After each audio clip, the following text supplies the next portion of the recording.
Do you ever break any of your own rules? Welcome to Parenting Matters Now, a source of parenting advice a few minutes at a time. Hi, this is Dr. Roger Smith with Parenting Matters Now. We break our own rules. I want to have that as the background as we think about our children breaking the rules. Just this morning, I was in my house. I was getting ready to put my boots on and come outside.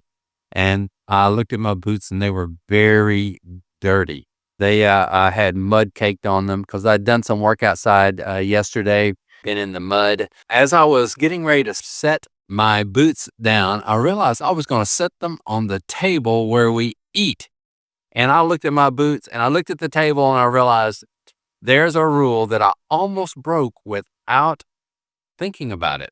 There's some rules about where do you put dirty things? Do you put it near where you're having your food?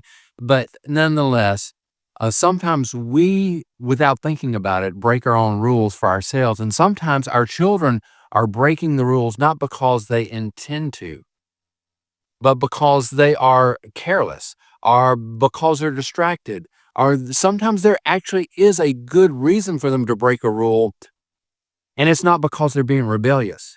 It is imperative as parents for us to evaluate when the quote rules are broken or whenever there is behavior that is not in keeping with what our standards of behavior are. That maybe that's not a rule, but there are some principles. And when we see our children violate those or cross the line, so to speak, we should be asking the question, what's going on here? And not just want to come down with the hard, iron fist and to fix the problem or address the problem, because the problem may not be the behavior. The problem might be something going on inside the child.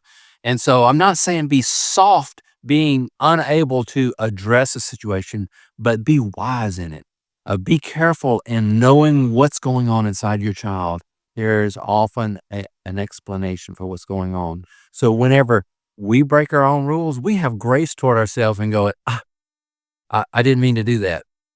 Can we extend that same grace to our children when we realize that there was an unintended breaking of the rule? This is Dr. Roger Smith of Parenting Matters Now. Be gracious toward your children as you would be toward yourself. Subscribe to Parenting Matters Now for more advice, or go to rogersmithmd.com to search for more topics. See you next time.